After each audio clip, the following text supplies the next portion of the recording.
It's been about 4 weeks since the first time I tried to go up to Monache. Got stopped by the weather on day 1. And now it's hailing.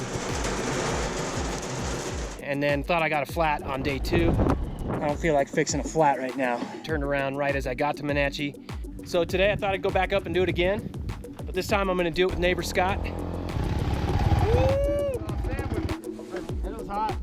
So let's go up and do Monache. Our day begins in Kennedy Meadows. Neighbor Scott and I drive past the general store, past the South Fork of the Kern River, and head up the Sherman Pass Road, back to Forest Service Road 20S30. We're gonna ride down to Monache today. Come hell or high water, man. All right, go for it, Scott, I'll follow you.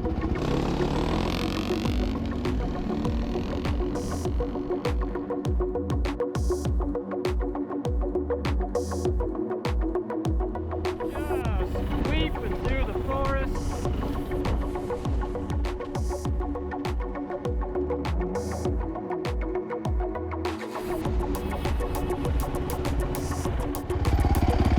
I can feel the dust packed way in the back there. Not too shabby. All right, man, you ready?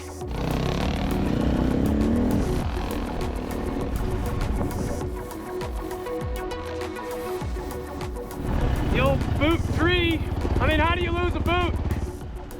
A minute after we pass that old boot tree, Scott's bike sputters to a stop. Gas on? You got gas in the tank? At this point, we are roughly 8 miles from the truck. That's probably just my coolant overflow.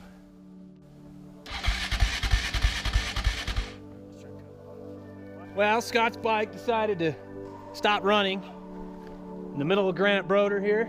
We don't know what it is, but maybe it's the kill switch.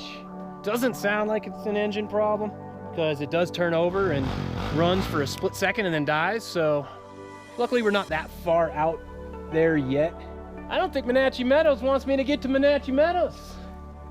The ancient spirits of Minashi Meadow don't want us riding our motorcycles and shooting video of this beautiful place. Or maybe they do. Like the sound of that! Nancy, here we go. Kill switch! If you haven't already, add a faulty kill switch to your dirt bike troubleshooting checklist.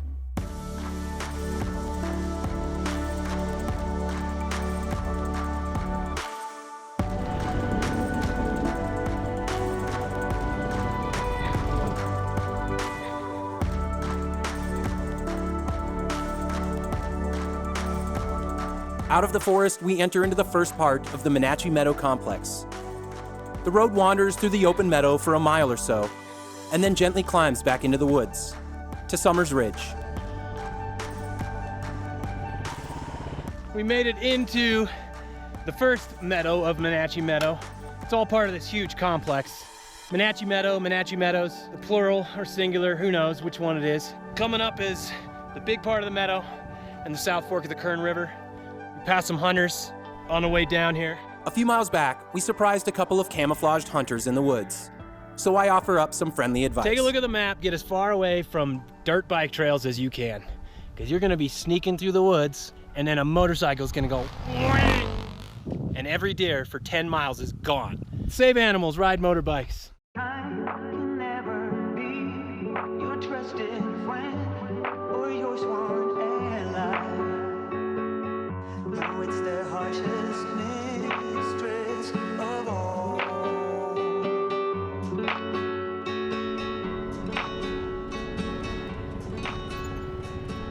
South Fork of the Kern, Minashi Meadow.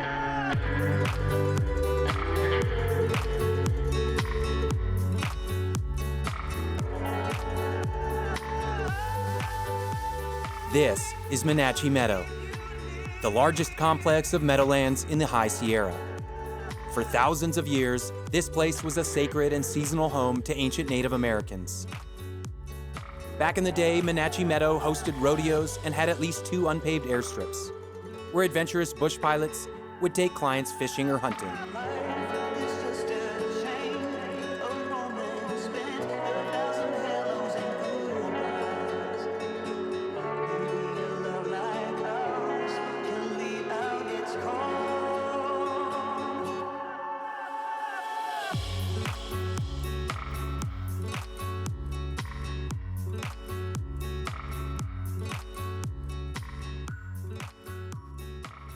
Made our stop at the South Fork of the Kern River.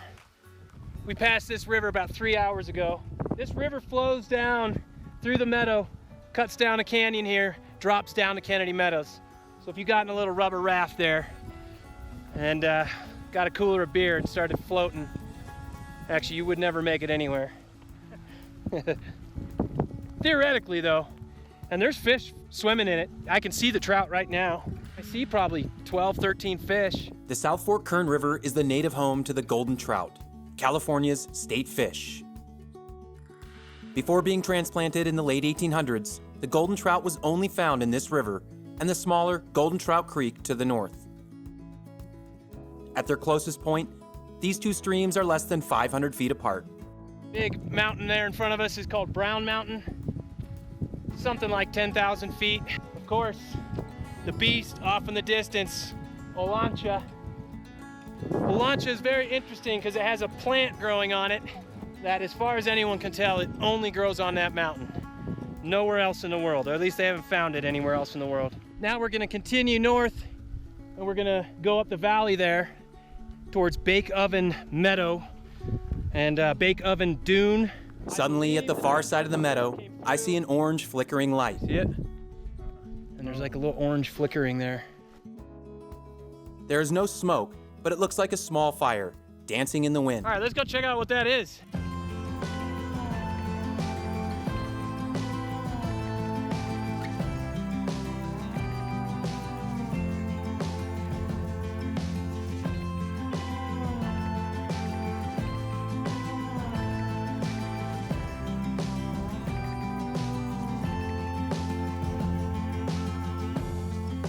Got Old Glory on top of the Marine Corps flag. It just so happens, got a Marine with us right here.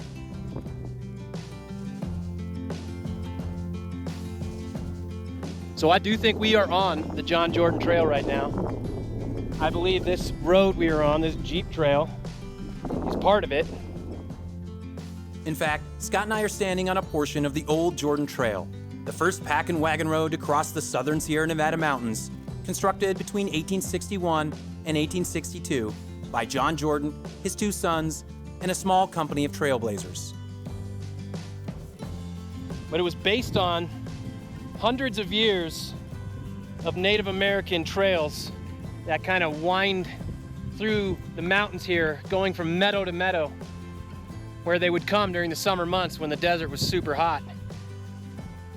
So it's cool. I feel like we're standing on a piece of history right now. This was to be a toll road, charging 10 cents per traveler, opening a 3-day route from the San Joaquin Valley to the gold and silver mines in the Owens Valley. And John Jordan, he was a businessman. He was building this road. He was going to charge 10 cents a person. But he died on the way home. He drowned in the Kern River. On their way back to Visalia to report on their progress, Jordan and company were stopped by high water at the Kern River. While trying to cross on a makeshift raft, Jordan fell in and was never seen again. It's the way it goes, I suppose. What do you think? Onward?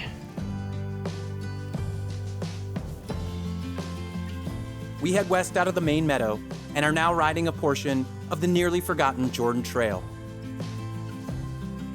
The dream of this toll road was abandoned shortly after John Jordan's death, and in 1864, the McFarland Toll Road Company finished the wagon road over Greenhorn Mountain and Walker Pass, leaving the Jordan Trail to slowly disappear. Scott and I ride back into the woods and down to a locked gate. This is the end of the road for us, but this is where the wilderness begins. So we are at the wilderness boundary. This gate right here marks the end of the Inyo National Forest that is not wilderness. Right across that gate is the Golden Trout Wilderness, named after the golden trout. Anyway, we are a long way from home at this point. It's beautiful out here. Just love it.